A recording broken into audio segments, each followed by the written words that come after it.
अधूरे प्यार की एक अधूरी कहानी। भाग 1 कोष्टक। प्यार वो एहसास है जो हर किसी को नहीं होता। प्यार वो महसूस है जिसके अंदर खो जाने का दिल करता है। यही एक एहसास मैं आपको बताना चाहता हूँ।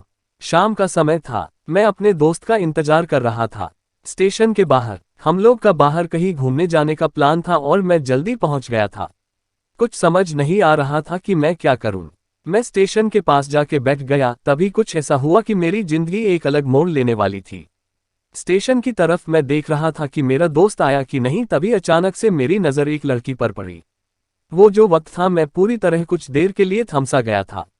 मैं सब भूल गया था कि मैं कहाँ हूँ, क्यों हूँ। बस मेरी आंखें उस लड़की की तरफ से हट ही नहीं रही थी और इस तरह से मैं उसे देखता ही जा रहा था। उसकी मासूम चेहरा, उसकी छोटी छोटी आंखें, उसके मासूम सा चेहरे पे वो मासूम सी उसकी हंसी, जैसे मानो कोई परी हो वो। उसे देख पहली नजर में मानो दिल को कुछ होने लगा था।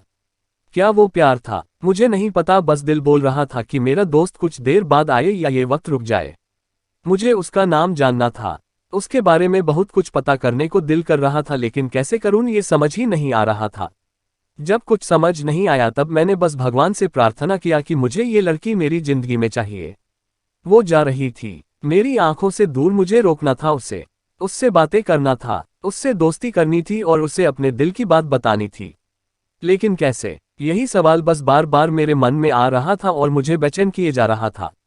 मैंने फिर सोच लिया कि मेरी आंखों से दूर होने से पहले मुझे इसका नाम पता चल जाए तो मैं इससे अपना बनूंगा और शायद भगवान ने ही उसे भेजा होगा मेरे लिए, ये मैं समझूंगा। तभी भगवान ने चमत्कार कर दिया। पीछे से आवाज आया, प्रिया मैं यहाँ हूँ। फिर वो पीछे देखी तो मैंने देखा वहां से एक लड़की आवाज दी और वो उसके पास चली गई। तभी मैं समझा उस लड़की का नाम प्रिया था। मैं खुश हो गया और उस लड़की को मन किया जाके धन्यवाद बोल दूं, क्योंकि उसी के वजह से मुझे उसका नाम पता चला। बस तभी मैंने ठान ली, अब उसे अपना बनाना है, उसे अपनी जिंदगी में लाना है। फिर तभी मैं उसके पीछे जाने लगा कि अचानक ही पीछे से एक हाथ आया। पीछे देखा तो दोस्त आ गया था। अब मैं क्या करूं समझ नहीं आ रहा था। मैं क्या बोलूं उससे, कैसे मना करूं उससे, कैसे जाऊं मैं उसके पीछे। मैं इसी सोच में लगा रहा तब तक वो मेरी आंखों से दूर जा चुकी थी। दिल मानो रोने लगा था और तभी मानो ऐसा लगा कि जैसे सब कुछ एक सपना सा था बस, और आंखें खुल गया तो सपना टूट गया। मैं वहां से चला तो गया अपने दोस्त के साथ, लेकिन पूरी रास्ते बस उसी के बारे में सोचता रहा। मानो मेरा दिल अब उसके ख्याल से निकलने को तैयार ही नहीं था। दूसरे दिन मैं कॉलेज लिए तैयार हो गया और मैं कॉलेज पहुंचा और बेंच पे जाकर बैठ गया।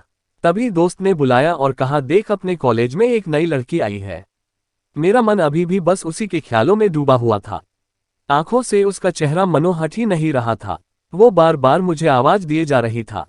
तभी मुझे गुस्सा आया और पीछे उससे बोलने जा ही रहा था कि मैं रुक सा गया। मेरी नज़र मानो फिर से एक बार सपनों में चला गया। मैंने देखा कि वही थी। मानो जैसे मेरी खुशी का कोई ठिकाना नहीं रहा। मैं खुद को रोक ही नहीं पा रहा था और मेरे समझ में ही नहीं आ रहा था कि मैं क्या करूं।